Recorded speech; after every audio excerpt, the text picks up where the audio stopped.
성경은 수많은 구절을 통해 구원은 오직 하나님께 있다고 선언하고 있습니다. 그럼에도 불구하고 우리는 저 사람은 지옥에 갈 거야, 또는 저런 사람이야말로 천국은 따놓은 당상이지라며 너무 쉽게 다른 사람의 현재의 모습을 보면서 그 사람의 구원에 대해 판단하는 경우가 있습니다. 안녕하세요. 바이블 TMI의 마카리오스입니다.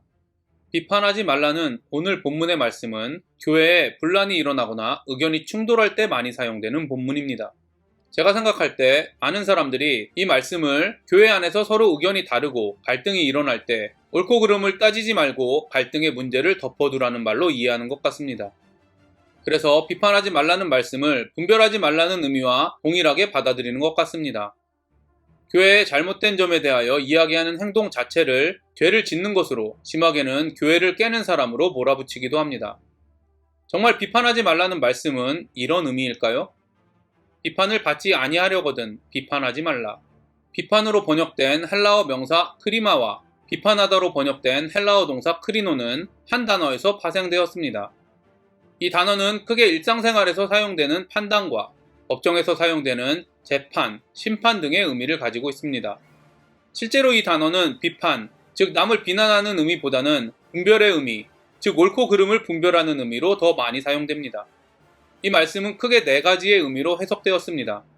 첫 번째는 크리마를 법정 용어로 보고 예수님께서는 법으로 사람을 판단하는 인간의 제도를 금지하셨다고 해석하는 사람들이 있습니다. 이 주장을 한 대표적인 사람은 유명한 문학가인 톨스토이입니다. 제가 생각할 때 이런 사람들은 이 땅의 권력자들에 대한 저항을 합리화하기 위하여 이 말씀을 사용하는 것 같습니다. 다행히 이 말씀을 이렇게 이해하는 사람들은 소수인 것 같습니다. 두 번째는 크리마를 일상생활의 판단의 의미를 강조해 비판의 기능을 사용하지 말고 모든 잘못을 눈감아주며 진리와 오류, 선과 악을 분별하지 말라고 해석하는 사람들이 있습니다.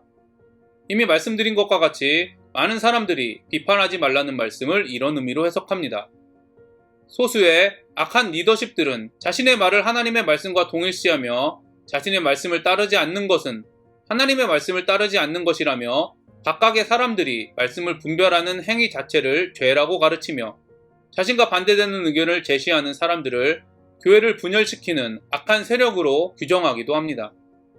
저의 경험에 비추어 보아도 이 말씀은 특히 목회자, 장로 등 직분자, 부모 등 교회의 리더십들이 자신을 향한 불만을 잠재우기 위하여 자신의 의견을 따르지 않는 사람들을 압박하고 재갈을 물리기 위한 목적으로 교회에서 많이 사용되는 것 같습니다. 실제로 제가 어렸을 때 교회 안에서 목회자의 설교는 하나님의 말씀과 동일하게 여겨졌으며 질문을 하면 신앙이 좋지 않은 사람 취급을 하며 묻지도 따지지도 말고 무조건 믿어라는 말을 들었습니다. 개인적으로는 교회 안에서 통일교, 구원파, 신천지, JMS 등 수많은 이단들이 나올 수 있었던 큰 원인이 교회를 분열시키지 않기 위하여 신앙을 무비판적으로 받아들이는 이런 한국 교회의 문화 때문이라고 생각합니다. 그러나 개신교는 당시 카톨릭교회의 잘못된 신앙에 대하여 비판한 루터를 통해 형성되었습니다. 즉 루터는 분별 없이 교회의 리더십을 따르는 것이 좋은 신앙이라고 주장하는 카톨릭에 대항하여 교회 리더십보다 성경의 권위를 주장했습니다. 따라서 개신교인이라면 이 말씀을 분별 없이 교회의 리더십을 따르라는 의미로 해석해서는 안 됩니다. 무엇보다도 성경을 보면 비판하는 사람들을 악하다고 기록하기도 했지만 교회가 잘못되었을 때 침묵하는 사람들 또한 악한 사람이라고 기록하였습니다. 구약의 선지서와 신약의 서신서는 모두 교회의 잘못에 대하여 비판하며 분별력을 가지고 회개하라는 목적으로 쓰여졌습니다. 이사야는 이스라엘 종교 지도자들을 향해 덩어리 개라고 했으며 에레미야는 하나님의 백성이라고 믿고 있는 이스라엘 백성을 향해 창녀의 낯을 가졌다 라고 했으며 세례 요한은 교회 지도자들인 바리새인과 사두개인들을 향해 독사의 새끼라고 했으며 바울은 할례를 주장하는 교회 안의 지도자를 향하여 개로 비유했습니다. 무엇보다 예수님은 당시 교회 지도자들인 율법학자와 바리새인을 향해 뱀, 독사의 새끼라고 하셨습니다. 따라서 만약 교회 또는 다른 사람의 잘못에 대하여 지적하는 일을 죄라고 해석하면 성경을 기록한 선지자들과 사도들뿐 아니라 예수님 또한 죄를 지었다고 볼 수밖에 없습니다. 그러나 우리가 믿고 있는 성경의 대전제는 예수님은 죄가 없으시다 라는 것입니다. 따라서 많은 사람들이 이 말씀을 오해하듯이 교회나 다른 사람의 잘못에 대하여 판단하고 비판하는 일 자체를 예수님이 금지하셨다라고 해석해서는 안 됩니다. 이찬수 목사님은 건강한 교회일수록 건강한 비판이 필요하다라고 말씀하시며 병든 비판이 문제이지 건강한 비판은 모든 그리스도인에게 필요하다고 하셨습니다. 저는 이찬수 목사님의 말씀에 전적으로 공감합니다. 그래서 저는 그리스도인은 건강한 비판과 병든 비판을 구분하기 위하여 노력하고 싸워야 한다고 믿습니다. 세 번째는 크리마를 일상생활의 판단의 의미를 강조해 다른 사람을 비판하고 흉보는 것을 즐기는 것을 금지하신 것으로 해석하는 사람들이 있습니다. 가장 많은 주석가들은 이 말씀을 이렇게 해석합니다.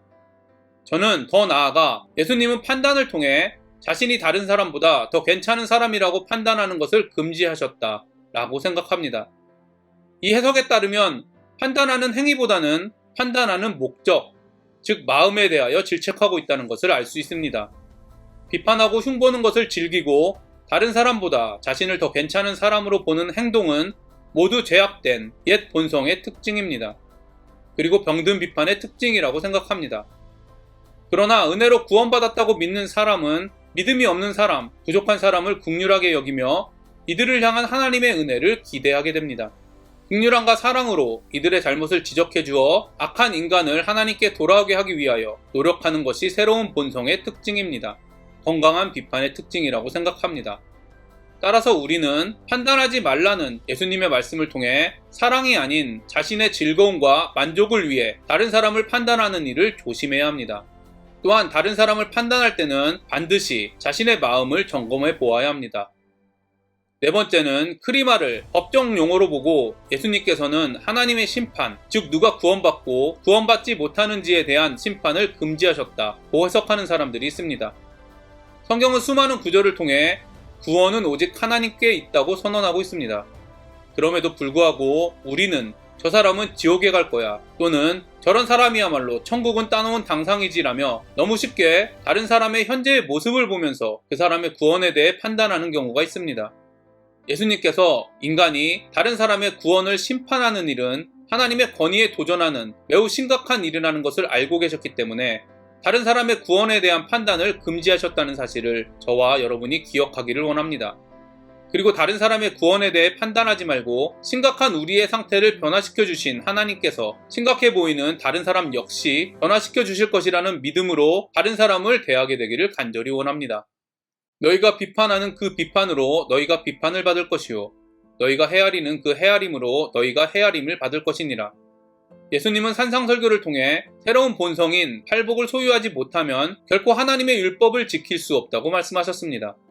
그리고 성경은 자신의 행동이 아닌 하나님의 행동, 즉 예수님의 의를 통하여 구원받았다고 믿는 사람들이 그리스도인이라고 기록하고 있습니다. 이런 본문의 문맥과 성경의 전체적인 내용으로 볼 때 저는 이 말씀을 다른 사람의 구원을 행위로 판단하면 너희 구원 역시 행위로 판단받을 것이며 은혜, 즉 하나님의 사랑으로 판단하면 너희 구원 역시 하나님의 사랑으로 판단받을 것이다 라고 해석해야 한다고 생각합니다.